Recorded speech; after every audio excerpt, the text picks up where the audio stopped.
Good morning. You can do better than that, come on.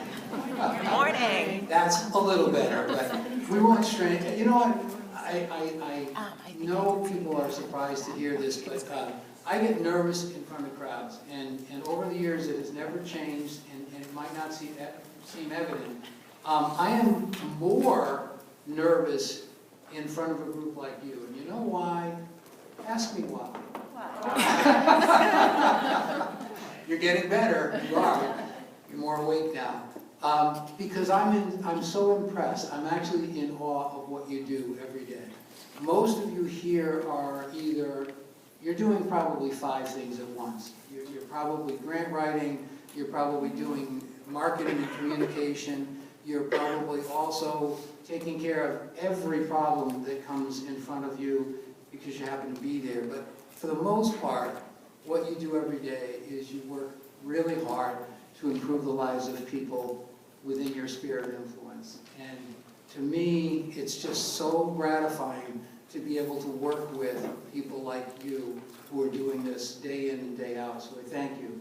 We recognize at United Way as our goal is to try to continue to raise sufficient resources in order to make those improvements in lives possible. But it's a challenge, right? Fundraising is hard, and trying to generate some dollars is hard. So we're kind of hard-pressed at United Way, and I should have introduced, for those of you who don't know, I'm the president and CEO of the United Way of Greater Plymouth County.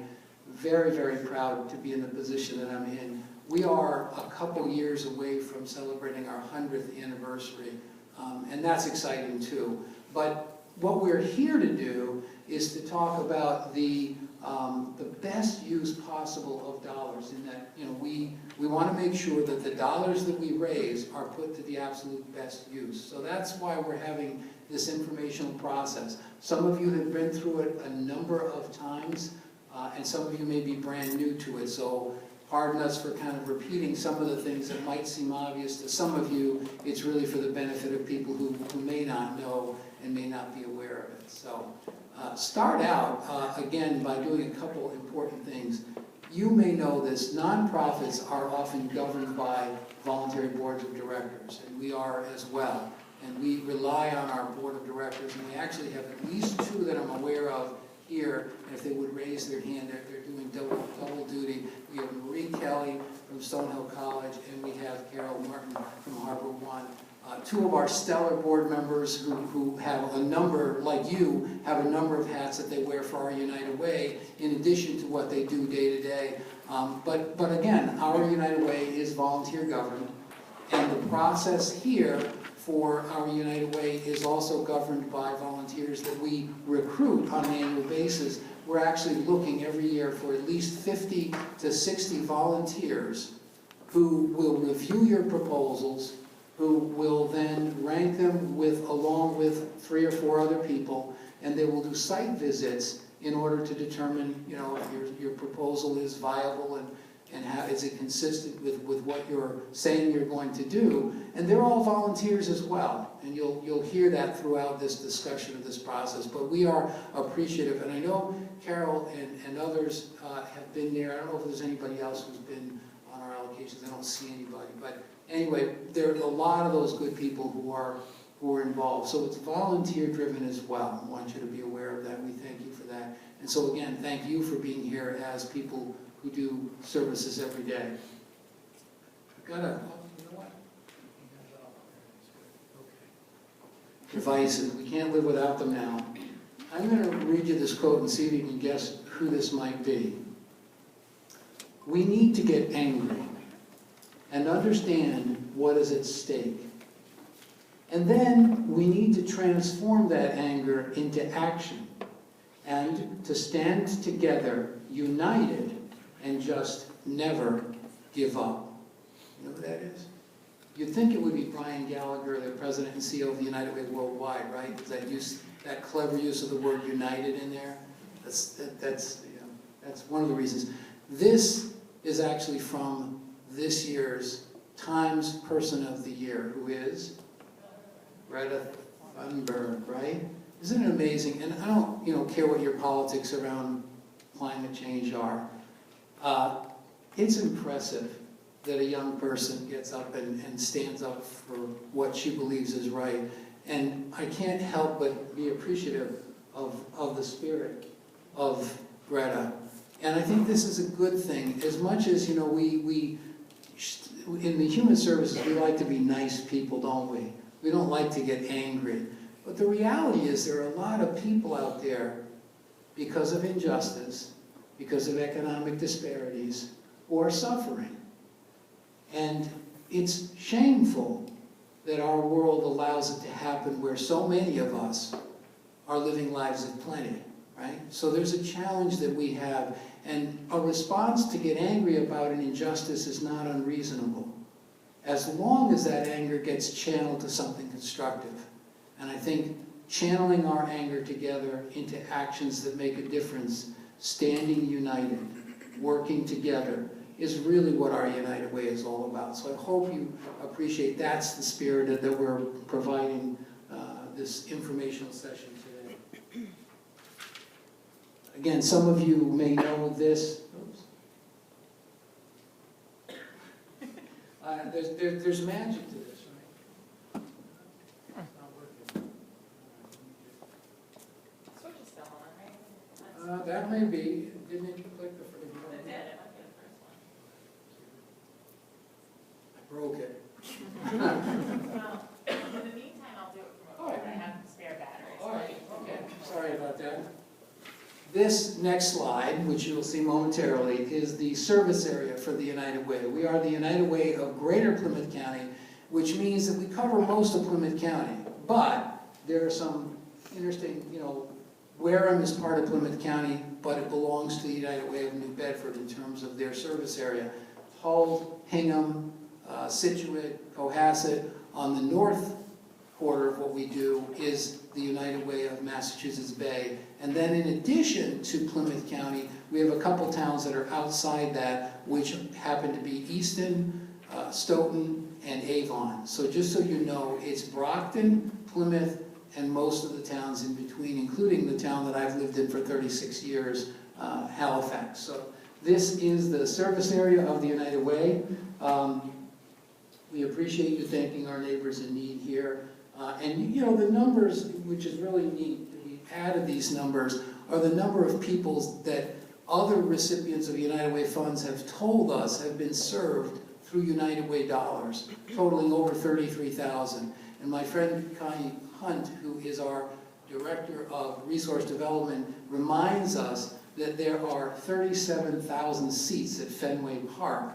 And we are serving almost as many people as would fill Fenway Park. And I will argue that if you think about the 15% of the people in our communities collectively, that our communities have over 500,000 people, that 15% would actually be 75,000 people. So we've got a ways to go where we should be proud, you should be proud of serving that many people in the greater Plymouth County area. But we need to work harder at making sure that we're doing a better job.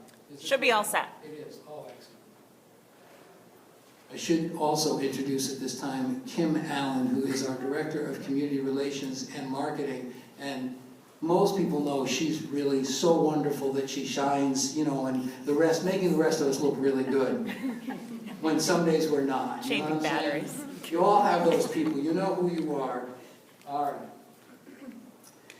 What I want to do is tell you globally some important things about this process. And one of them is that our areas of focus are education, health, and financial stability. And the definitions, that, as you'll see, we marched these slides. I should tell you, these slides will be made available by the end of the day. So don't worry about trying to capture everything in them. I will go over them, not reading them, because you know how boring it is to have somebody stand up in front of you and read through a slide deck. So know that there's a lot of information that's going to be in here. But those major three areas are important because, as you know, health and education and financial stability are all connected. If one of those areas isn't working in your life, it's likely that the other two are not. Chronic health problems, mental health issues, substance addiction issues. If those things are going on in the area of health, it's likely that you're not going to be as financially stable as you'd like to be because your source of income is often affected by that. Similarly, if you haven't been able to take advantage of education over the years for whatever reason, then the other areas are likely going to suffer. So those are the three major areas that the United Way covers. And the definitions of those, when we first started to hone in on what we were going to use resources United Way for, we were very concerned that we didn't want to leave areas out. And so when we tried to whittle it down in order to use the best dollars we could, we had some long-term partners who were concerned. Particularly those people who work with people with developmental challenges were concerned. Substance abuse at one point, people wanted to know. We think the definitions that we've come up with over the years for the areas of health, income, and health, education, and financial stability are such that they would include most of what the services are going to be provided by your organization. So, and again, I love these. I love that kind of slide. I'm not going to read through these, but the education, health, and financial stability, and these are the definitions. And I think you can see from them that we've taken a lot of time to try to define them in ways that are meaningful. And we are always interested in your feedback. Obviously, when you're going through a process where you're trying to apply for money, you're probably not going to be too critical of the process at the front of it. But it is okay. We actually, every year, go through a fairly significant process of trying to get feedback from the organizations that apply for funds, in addition to the volunteers that are involved in the process, trying to improve it every year that goes by.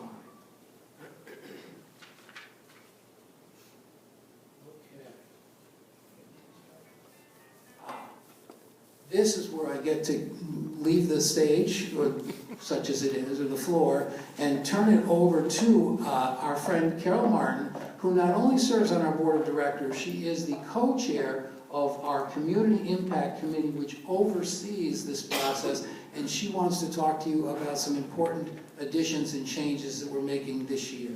Carol? Thanks, Dennis. He leaves me to talk about the changes because he wants to bail out at this point. I'm not be bored out of their mind, so. First of all, thank you everyone for being here today. We really appreciate the work that you do and the commitment that you have to the community. So thank you for everything that you do.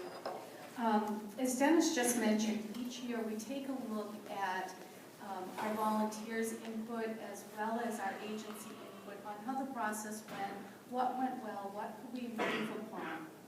So with that being said, we took a look this year and have made some changes to the process based on the input that we've gotten in. And as Dennis said, we take it all very seriously to better the process each year. I've been on the allocations committee for 10 or more years, probably some of your agencies I visited while I was on the allocations committee. But we want to make sure that we're improving the process, making sure that we have good procedures in place in order to make this a successful process for everyone. So thank you again for all your input. So some of the changes that you can see on the board this year really have to do with the budget form. The in-kind support, and we're not saying that you have to include in-kind support on your budget form, but if you do include in-kind support, you should have a revenue side of that on your budget form as well as an expense side for in-kind on your budget form. Last year there were some questions that came up about in-kind donations, so I want to make sure that everyone knows that that is an option but not a requirement to have in-kind on your budget form. The other piece is capital expenditures. You can request funding for capital expenditure. One of the things that we'll ask for is at your year-end reporting, if you are awarded funding, you'll have to report on the number of people that benefit from that capital expenditure. So you want to make sure that you keep those records and include that in your year-end reporting. Any questions on the in-kind donations or capital expenditures and what's required on those financial budget forms?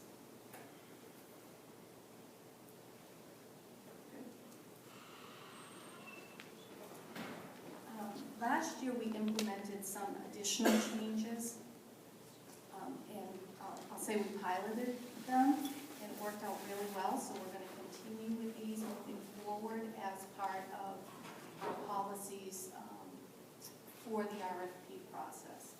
So each agency will be limited to up to 2 initiatives per focus area.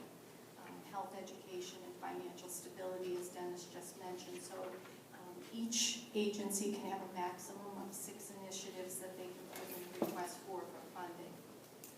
Those requests should range between $5,000 and $25,000 per initiative.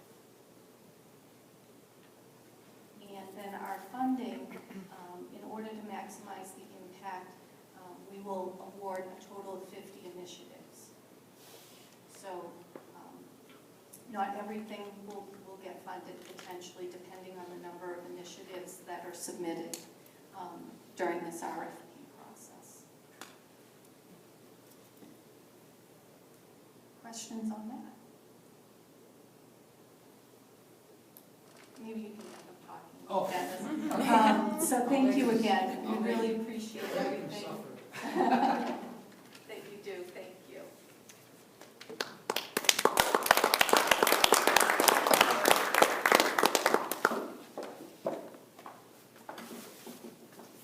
Again, a lot of those changes were the result of a lot of discussion on the board of directors and some feedback. And one of the challenges that you will face is that particularly the restriction of only funding 50 initiatives means that the process continues to be very, very competitive. Last year, one of the things that we discovered was we had at least a dozen organizations that scored well enough that would have normally been funded, but with the restriction to 50, they weren't able to be funded. And so that is just letting you know that it's highly competitive.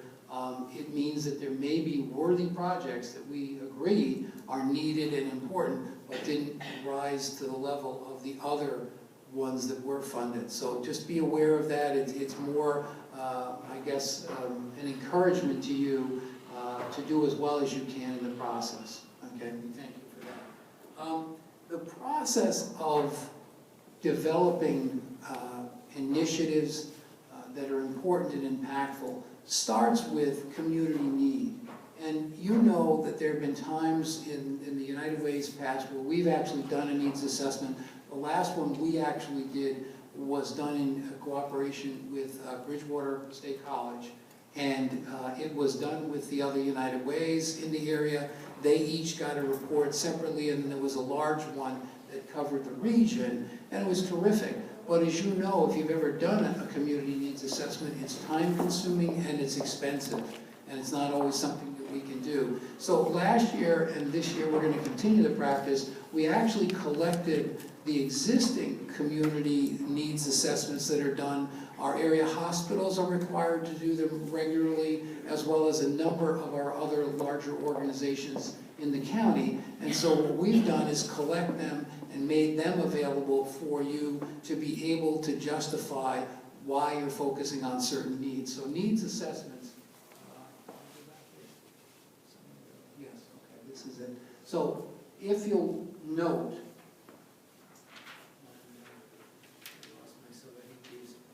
the broad landscape community geography collected 10 needs assessments conducted within the past 5 years, so we tried to keep them current. And you are free to use them as you see that it connects with the missions of your organizations and whatever works. If you have other evidence or research that you're basing your proposals on, then simply cite that so that we're aware and that our volunteers are aware of that. You'll note that the summary that you're going to find on our website breaks it down into the service needs of those 3 important areas of health, education, and financial stability. And there's another area called systemic need. Most of you, again, in this group know what I mean if I say there are service needs that are, for example, an after-school program for youth or a jobs program for homeless men and women as services versus a systemic need For example, the need for transportation in the large area of southeastern Massachusetts. There's a terrific transportation system in Brockton. The bus system is wonderful. There's a more limited bus system in Gatra, in Plymouth area called Gatra, the Greater Attleboro Taunton Transit Authority. But between those two places, there's not a lot of transportation. So that's a systemic need. And so some of the proposals that you're going to be putting out there will end up landing in the need areas, and they have to, or they need to be meeting a systemic need. So that's why those are broken up. The reports can be accessed on our website, as I mentioned, which is www.uwgbc.org/community-needs-assessment. So again, this is going to be in the information that you'll have available in the slides that are there. Okay. Any questions about the community needs assessments? No, that's pretty straightforward. When you are a recipient of United Way funding, if you are fortunate and you are meeting a certain need and that you proposed meeting a certain need and you come into a partnership with United Way, there are certain things that we require of the partnership. And the important things are they're related to co-branding, fundraising standards, and practices intended to both provide mutual marketing benefits and to fully support the annual fundraising campaign. I know it sounds obvious in some ways, but it really isn't. The better you are at meeting the needs that you propose to meet, the more effective we can be going out and raising funds. Because what we do is go out to companies in the area and we say, look at these incredibly gifted nonprofit organizations meeting the need out there in the community. The more that you can give us that are unrestricted, that aren't specific to other organizations or other initiatives, we can go through this process that you're all engaging in order to get more dollars into the hands of those people who know what to do with those dollars. So it really relates. There's a mutual benefit. The better you do what you do, the better we can do what we do, which is raise resources in order to meet those needs that you're out there meeting every day. So that's important. And so there's a certain amount of co-branding. We are going to monitor compliance, and you'll see that this agreement is going to be submitted with forms A and B. Okay. Co-branding. Things like signage, United Way logos on the bottoms of letterhead, in newsletters, in electronic. You won't be able to do 100% of these for obvious reasons. You have logistic issues. For example, large organizations may have a host of funding sources and they can't always list all of them. What we're asking is a reasonable, good faith effort to co-brand, to basically share the limelight a little bit so that, again, when we go out to point to you and say, these are United Way funded programs, we can hopefully be more effective in raising dollars. So newsletters, letterhead, when you have Facebook posts, these are all important ways that we can visibly show the partnership. There will be reporting requirements. At the end of the year, you are required to turn in a report where you basically are saying, did you do what you promised you would do with the dollars? Now, there are going to be opportunities or situations that come up where you might not have hit all the goals that you set out. Part of what you can do is explain those situations so that we're aware of them, because sometimes it's something out of your control. But the bottom line to it is these year-end reports are also used in factoids that go back to the organizations to say, your dollars did some things like they fed 300 people over the Christmas holiday that wouldn't normally have Christmas dinner, or they provided so many sessions of adult education classes or English as a second language class.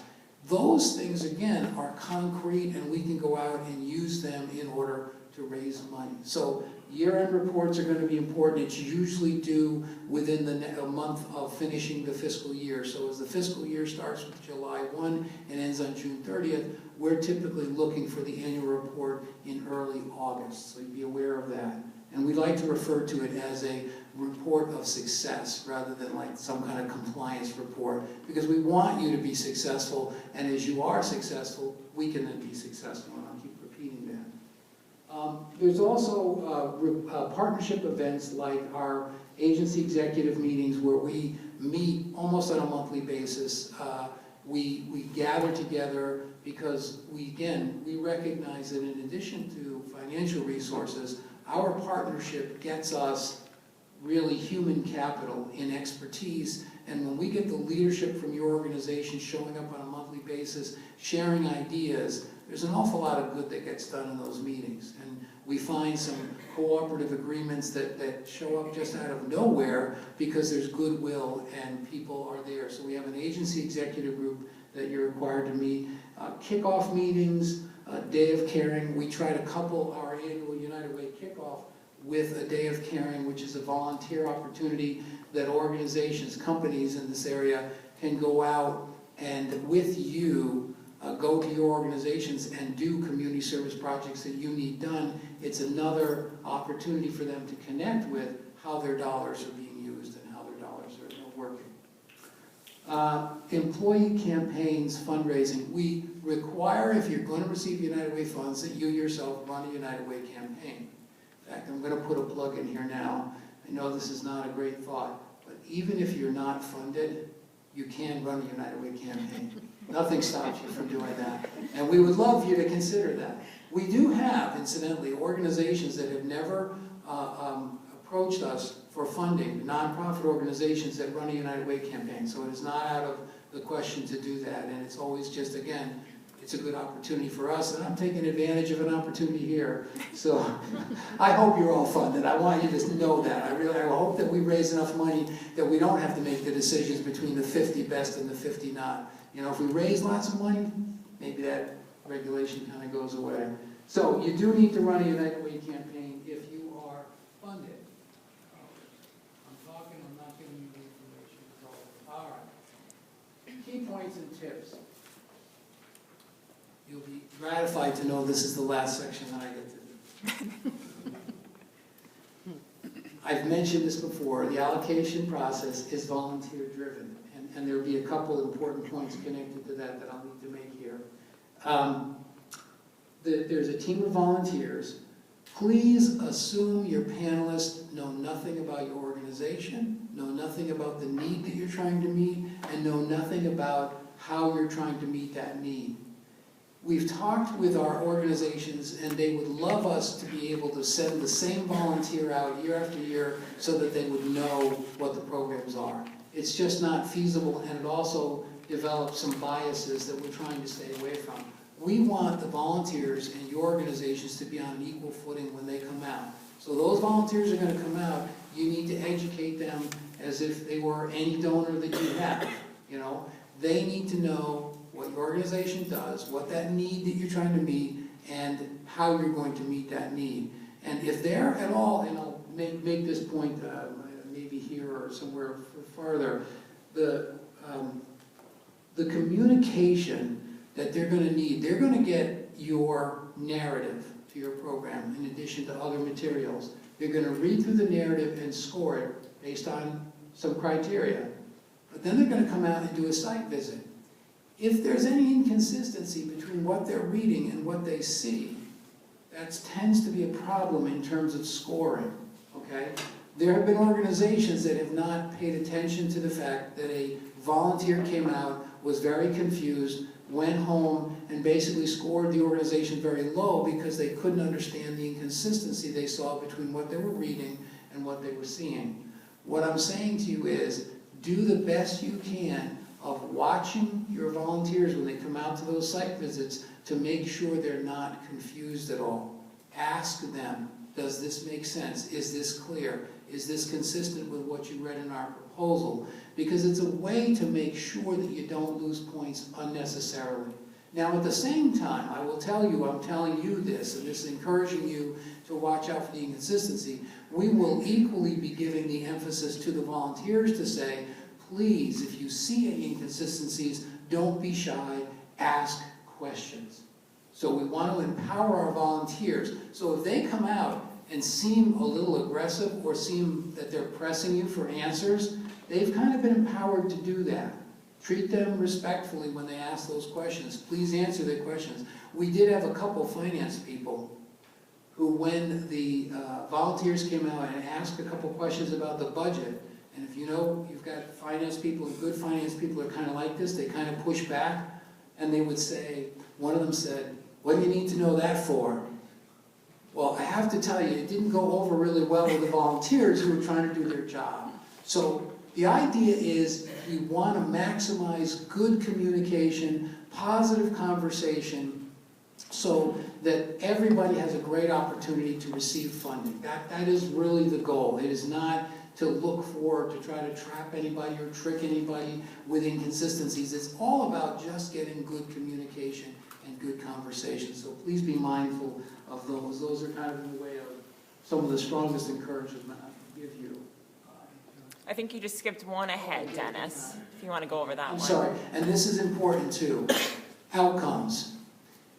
One of the things that's a challenge is United Way used to give out money in the way of an allocation or almost like an entitlement every year. They would say, here's an amount of money to an organization, and the justification for giving that money was, we always give that money. We discovered that people who are investing in United Way weren't comfortable with that. They wanted to know how their money is getting used and what good is being done of it. So outcomes measurement, and this is no surprise to anybody who's writing grants out there or raising money, because you get the same questions. What are you doing with the dollars that you're given? What are the outcomes?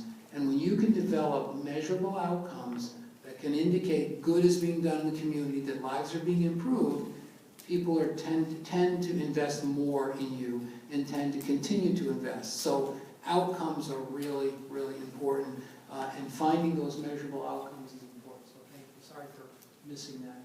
This one. Again. Oh yeah, sure. Yeah, skip now. Hang on, here we go. Back. Okay. Don't move. Okay. This slide, really the main point of this slide is, because we have volunteers, there is a scoring rubric. We do go through a 100-point scale.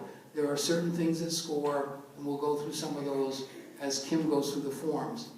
But what we want you to know is we do not share the scores back with you. And the reason we don't do that is because it is not an entirely mechanical process. There are opportunities for the volunteers who are reviewing and for our board of directors to make adjustments to the process. And sometimes those adjustments don't have anything directly to do with the applications before us. They might have to do with trying to spread dollars across a geography. We don't, generally speaking, make too many changes like this. I will tell you that it's rare that the board of directors does anything but what the recommendations are coming from the volunteers. We typically, it's a very rare moment that gets changed, but I want to warn you that it's a subjective process and there are subjective elements in it. And one of the other reasons that we don't share scores is we're not looking to get into a legal battle with anybody, and we want to protect our volunteers. We go through a rigorous training with our volunteers. We have a lot of volunteers who have repeated and come back and done this for years, some of them 8, 9 years at this point. But we're not wanting to expose them because we figure we won't get volunteers if they feel that there's going to be an aggressive process. There is not any formal appeal process, but if there are issues that come up during the process that you're either not sure about or uncomfortable, we have always entertained conversations. We have always been willing to sit down with people and try to work with them to improve what they're doing. So if someone doesn't get funded and they're questioning and wanting to know, well, what was their score? We won't tell them the score, but we will certainly point out one of the 4 or 5 areas and say, this is where you didn't score as well as you could have, and we can talk about it. We ask the volunteers when they score something particularly low to make notes, and we do share those notes with organizations. Again, we're not in a practice, there's no formal appeal, but we want you to know it's usually a conversation that we want to have. And I think over the years we've improved the process fairly well. We've done a good job of trying to take into account the feedback we're getting from the organizations who have applied, as well as the volunteers when they go through this process. Okay. These things are really important and have always been important to not only the volunteers, but to the companies that are supporting United Way. They want to make sure that the dollars that are being used locally. That's really important. When we say to companies, we raise money to keep it local. Now, there are some degree of dollars that come into United Way that individual employees in companies might want designated to organizations, and sometimes they're out of the area. So we do see some dollars coming in United Way and going out. We continue to emphasize with everybody that we do United Way campaigns that we want you to give to the Live United Fund. That's our local fund of undesignated dollars that's set aside, the majority of dollars, incidentally, that come into United Way, that we want to stay local. But you, when you're making your applications for funds, need to really emphasize where those dollars are going, who those people are that you're serving, and that those individuals are within this geography, which is Greater Plymouth County and those towns that we indicated earlier on the list. The other thing is, and I mentioned this too, that the need is targeted toward those people who are most vulnerable and most low income. So typically that ends up being the people who are at the 15% lowest part of the economic scale, which amounts to about 75,000 people. The more you can convince the volunteers that people who are vulnerable and in need of help are there, I think the better you're going to do with your applications. So those 2 points are important. And then, lastly, it's about partnerships. My experience, and I would say it's limited, and I don't want to brag about anything I've done, but my experience in the nonprofit world is nonprofits rarely, if ever, do anything on their own. It's always in partnership with other organizations. So if you can emphasize that the initiative that you are applying for and that you are using to meet the need involves other organizations because, not just to put them on names on paper, but because they have a vital role to offer in terms of the success of what you're applying for, that matters to the volunteers. They like to see partnerships. They like to see real partnerships, not just papers that say, here are the 2 or 3 organizations that we work with. They kind of want to see evidence of that. So if you say, my organization works with organization Y or Z, they want to see evidence of that when they come out for the site visit. They want to have an explanation of what that might be. So those are really, really important things to do. Did you go out? I did, just now. This is my family photograph here. The dark side of the family. I'm having trouble with batteries this morning. You are. Well, the good news is I am, and while she's doing this, will make it really hard for her because she's going to come on next and go over the forms for you. That's generally the suggestions we have to be successful with this process. Kim manages this phenomenal, complex process of forms. We try to keep it simple, and if you'll find out as Kim is going to be talking about this, is it's a twofold process where we first ask for some legal documentation, some financials for your organization, and that's important to lay the groundwork for your credibility as organizations applying for dollars. The second part, which involves more the specific initiative, is the initiative for the program and the budget that goes along with it. So it's a 2-step process, and typically the first date is a couple weeks ahead of the second one, and that's what Kim will be going through. I can get started. I have a feeling that for some reason this just wasn't in fully, so the computer died. Okay. It is coming back up. Okay. Why don't I wait for it to come back on? You want to start chatting about those slides and I'll see you back up.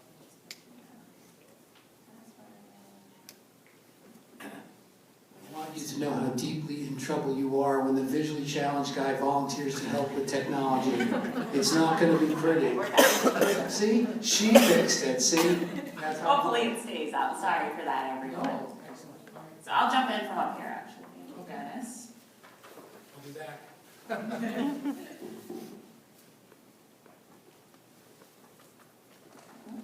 we go.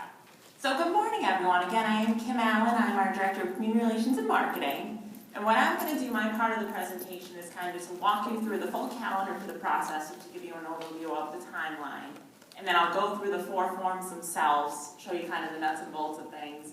And then we'll end with how to access the forms and make sure we have plenty of time for questions and answers. So without further ado.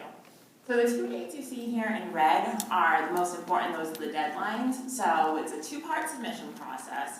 You'll have forms A and B due on a Friday, February 7th. So we require a hard copy submission. Please don't send them in electronically. It's just easier for our volunteers to review if we have them hard copy. So forms A and B are due on the 7th, and then the following week we'll have our volunteers from our finance committee take a peek at all of the agency financials and see if there's any questions or anything that's missing. And if there is, you'll hear from us in that week with any follow-up information. Then we have the second half of the forms due on also a Friday afternoon, the 21st. And I should mention too, to drop those off with hard copy submission, you can either pop them in the mail or we'll have a nice convenient box right at the front of our office. So our main office is located in Brockton over on West Chestnut Street. And we also have a Plymouth office within the Plymouth Area Chamber of Commerce. If you want to drop off at the Plymouth office, just give us a heads up just so we make sure someone's there. Brockton, we are open 8:30 to 4:30 every day, so you can pop in anytime that's convenient. We will have a meeting with our volunteers, our allocations panelists, and our community impact committee, as Dennis mentioned, in March on the 10th, where they'll get all their initiatives for review, meet their teammates, get that full training to hear a lot of what you're hearing this morning. And then the bottom date here, we asked them to approximately reach out to our partners to schedule the site visits anywhere from the middle of March to around the end of March, around the 27th. So you should expect to hear from the team captain just to get a date on the books. The site visit will likely take place in April, somewhere in that window. And they are volunteers, so if it's a little bit later, please be patient. So then anywhere from after that training date through the end of April, our allocations panels will be reviewing Form C and D and coming out to all of your grade agencies to do those site visits. The scoring sheets are due back to our United Way on May 1st. And then we'll have a meeting with our community impact committee to kind of go over the scores and any comments that came in. And ultimately the board will vote on the allocations on May 20th.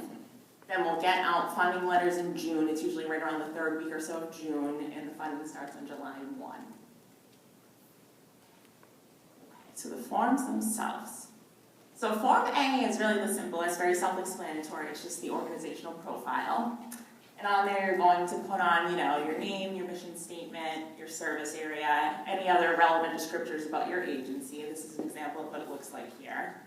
And one thing that's important to note is regardless of how many initiatives you plan to submit, we only need 1 copy of Form A and Form B and all of their required attachments. So when we get to Form C and D, you'll see that we ask for some additional copies, but A and B is just that 1 packet, 1 submission of everything. So Form B is the eligibility checklist. So in order to be a United Way funded partner agency, there are some requirements that we ask that you submit to us, and I'll go through all of them right here just so you have the heads up. So the first thing is a simple one, your 501c3 status. That's usually the IRS letter of determination that you would submit to us. Your DUNS number, or statement if your organization does not have a DUNS number. Your board of directors list and recent meeting minutes. Your most recent annual certified audit or a financial statements and annual report if you're not required to do the full audit. Your IRS Form 990 or 990EC. Your current organization's fiscal budget, and this is the overall organizational budget. Again, as we get a little bit further on to Form D that Carol was sharing with us about, you'll submit initiative-specific numbers, but this is the total organizational budget here. And then there are a few things that are enclosed on Form B that you'll just sign off and return. One of them is the Patriot Act compliance form, and the other one is that partner agency agreement that Dennis was sharing. And with that, we ask that you please submit some copies of your letterhead, your brochure, that sort of thing, if you are a funded partner, some samples of newsletters, for example, that may have our logo on there. You'll check off that you'll agree the agency site visit information form with Form C and D. And that's it. So that takes us through Form B. So Form C is really the initiative narrative, and this is where we were talking a lot about the changes that we've made.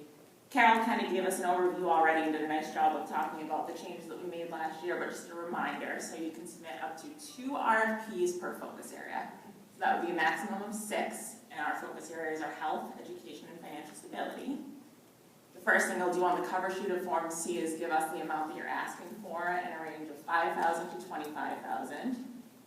You'll let us know your type of strategy, so is it direct service, or is it more of a systemic change as we were talking about, such as a new transportation system for the communities that you're serving. And then you'll just indicate which of the 3 focus areas the initiative specifically is addressing. So there are 5 criteria on Form C that you'll go through in the written portion, and then the site visit. So these are just some guidelines. We ask that you always stay in the allotted boxes when you're filling out Form C, of course. Bullet point format is always best whenever possible. That's easier, hopefully, on your end and for our volunteers as they're reading through things. And then the last thing there, in the past we haven't set a specific font or size, but occasionally you just have so much good information to say that you write a little bit small and it gets a little bit hard to read. So this year we're asking for Arial no smaller than font size 11, please. And this information in red at the bottom is important, that's why we made it red. So for our allocations panelists, we ask that you give us 1 copy, of course, that we can keep on file at United Way, and then an additional 4 copies of Form C and D. And we'll hand those on at that training on March 10th to our panelists. So 5 total, 1 original and then 4 copies of C and D.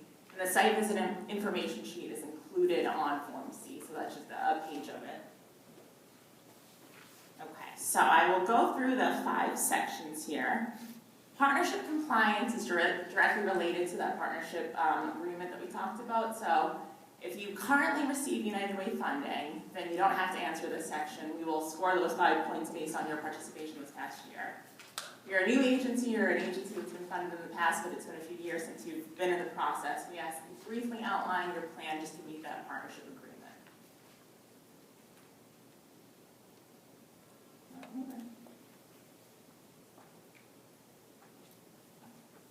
we go. So the next one is target population. Again, just who do you intend to serve with a specific initiative? And beyond the obvious things, if there's anything specific, any unique characteristics, any risk factors that you want to include there, please list them underneath the target population. And again, just a reminder that we aim to direct the majority of our funding to folks that are of low income.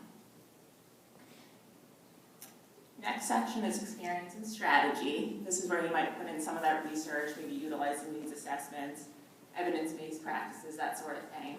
Just kind of explaining how your organization has the capacity to meet the initiative that you're proposing, how it's in line with your mission, your strategic goals, that sort of thing. Part 4, again, partnerships, as we talked about earlier, are so important. We all know how much of a difference it makes when we can work together. So this is the section where you would tell us about any partnerships you have in the community. You have specific partners and contacts. There is a slot to kind of fill those in, and you would sign off that it is a collaborative proposal. But no matter what, we want you to be working with the community, so you're able to kind of go as in-depth in that process as you would like in this box. But that's the partnership section. And then part 5 is where you want to list those outcomes. So as Dennis was sharing, we want specific, measurable outcomes that you set out to achieve with the initiative. And then when you get those year-end reports at the end of the funding cycle, we'll ask you to kind of tell us how you did, how you were able to meet those outcomes. And you're more than welcome to list a few of them, but we ask that you have at least 1 there. Okay, so the site visits. Site visits are intended to give the panelists kind of a general overview of your agency. They don't usually last any more than an hour. You're more than welcome to have some volunteers there, board members, that sort of thing, but that's not a requirement. This note here on the first bullet is an important one. We understand not all of the programs can be seen in action. Occasionally it's not something that's easy to showcase, but say, for example, you're asking for funding for your food pantry or for an after-school program or that sort of thing, and it's possible to bring the panelists in when that program's running. It's always really nice for them to actually get a flavor of things and see it in person. And the other thing I want to note, too, is if your office is located, at a place that's a little bit inconvenient or outside of our service area, but you're offering a program in Greater Plymouth County and you'd like to utilize our office, we can always make our conference room available. In that case, we would just ask that you reach out to us, again, either in Brockton or in Plymouth, and we'd be happy to get those scheduled. And as Dennis was sort of sharing earlier, It's important to look at the consistency of what you actually write in the proposal, and then for the panelists to come out and get to see that at your agency. So points can be lost if there are inconsistencies. Okay. So specifically the site visits are going to cover, and the scoring will be based on your programming, your staffing, the collaboration, the population that you're served, and then if you have received United Way funding, the evidence of the partnership. Of course, if you haven't received funding, you will not be penalized in any way. And these two images up here are just examples of the signs that we give out to all of our partner agencies. So you have a window decal over here with the gray outline, and then an indoor sign that panelists will be on the lookout for at our partner agencies if you've received funding. And then the last form is Form D, which is the budget form, again, that we've chatted about. Dennis and Carol have done a great job making my job easy this morning. But please make sure that all the figures on this budget are initiative specific. You don't want to put anything on here that's not related directly to the initiative that you're requesting funding for. You want to make sure that the budget balances, that the revenues and the expenses do equal out.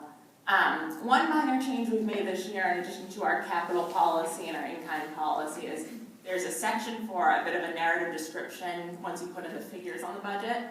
And sometimes I think folks felt that they just had to fill those in, but there wasn't too much to say. So we made that a little bit more optional, where if you need to use those boxes, please do. It's helpful to have as much information as possible. But if you don't feel that additional detail is needed, you don't have to fill in all of the narrative sections below. You can just kind of say, you know, NA or see above, that sort of thing. And then those year-end reports that we've talked about will ask that you please let us know of your actual expenses and revenue for the initiative at the end of the funding cycle. So, of course, it'll be a proposal for Form D, and then at the end you'll look at the actual expenses and revenues. Okay, so the forms will be right up on our website. We have here that red URL is probably the easiest way to get there if you want to put that right into your browser. But if you just go to our website, which is uwgpc.org, as in United Way of Greater Plymouth County, there are quite a few ways to get to the funding form. So it's on the footer at all the pages. You can do a keyword search and put in the word funding, but I would recommend just putting that right in there as the direct URL.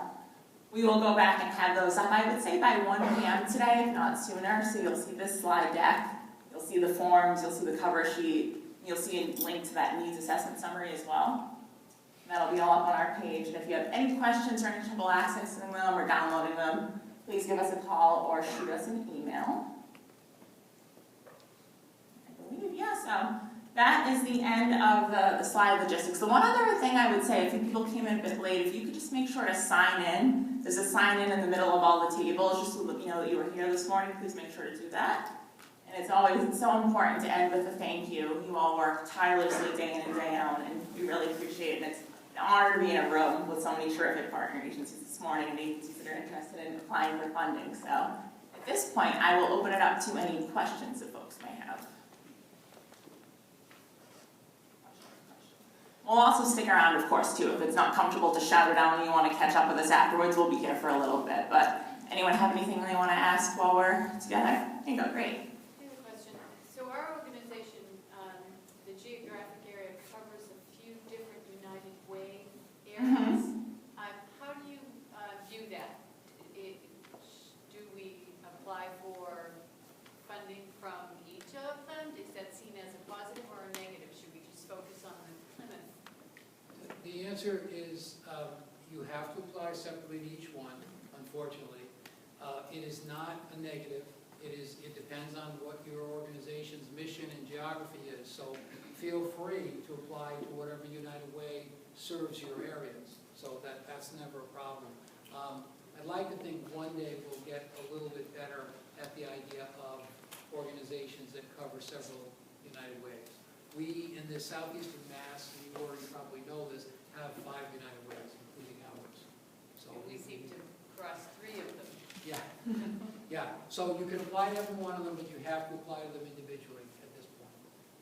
Just on Form A, where you put the, the towns that you serve, just make sure you spell on exactly in Plymouth County which towns you'll be applying for with the initiative. Thank you. Any other questions? Yeah. To piggyback on that, should we include in the collaboration partnership section mention of other towns that we may serve and United Way funding that we may be applying for those towns? I would say no. I don't think you have to do that. Unless it was a direct partnership that was related to the initiative, you know, and one of your partners was covered by another United Way, it might be relevant to mention it, but otherwise, be a separate process.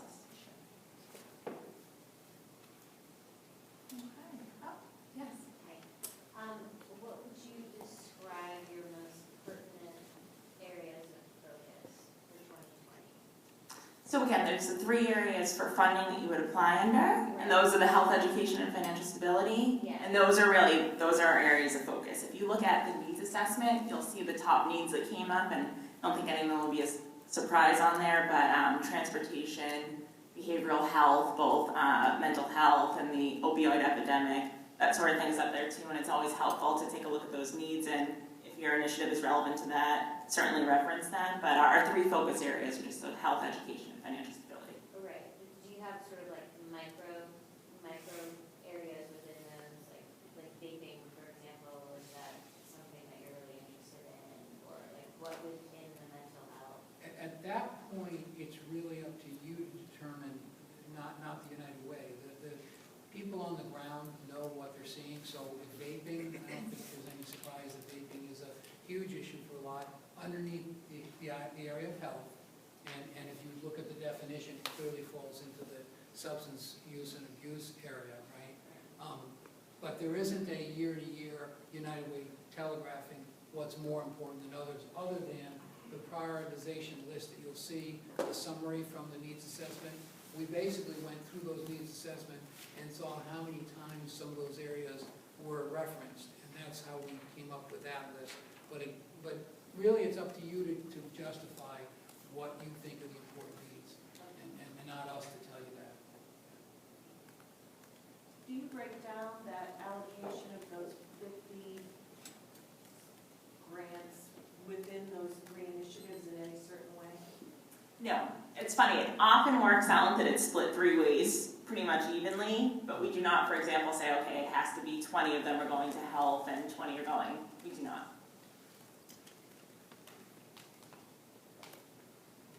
With the change to the 50 proposal cap, how many different proposals did you guys actually receive last year? So I think we were at 66 last year. We're usually right in that range of anywhere from 60 to 70, depending on the year. So if there were 66 and 50 were funded, there were a number of them who scored poorly, but about a dozen, as I mentioned, that scored reasonably well and that would have normally been funded, scoring like 85 and above. And it does happen occasionally, an organization will apply for 3 and one of them is funded, but the other 2 are not. Okay, well, thank you all so much again. Feel free to stick around for a bit. Again, we'll be available if anyone has any other questions. Mr. Carmen. I'm going to ask you, this is going to seem weird, okay? United Ways try to be supportive of each other. I really appreciate the question of, if you are serving areas that are served by other United Ways. We are approaching, as I mentioned, our 100th anniversary in a couple of years, and we're excited about that. My colleague and friend at the United Way of Central Mass, they're celebrating their 100th year this year. I'm wondering if you can do me a favor. I would like you all to wish them a terrific happy birthday. So what I want you to do, and I'm going to videotape this, I'm going to stand back here while you're doing this. I want you to say, happy 100th birthday, United Way of Central Massachusetts. Can we do that? Can we practice that? Happy 100th birthday, United Way of Central Massachusetts. Now you have to say it like you mean it. I know they're not as good a United Way as we are, but I want you to assume that they are. No, they actually really are. The director there is Tim Garvin, and what's really interesting is Tim and I started work at our respective United Ways within a month of each other. So I will be celebrating my 14th year at the United Way in March. Tim started 2 weeks after I did, so it's kind of exciting. So we're going to say, happy 100th birthday, United Way of Central Massachusetts. Okay, I'm going to stand over here. I want you to wave, smile, Should we stand up, Dennis? What's that? Should we stand up? No, you don't have to stand. If it was us and our birthday, you'd have to stand up. Oh, No. Hang on one second. I'm going to get over here and I'm going to lead you in this and videotape this. Okay? And I appreciate your indulgence. I can't tell you. Most other people say, I'm not doing that. Okay. Guys, all ready? Wave and say. Wait. It just went out on me. Hang on.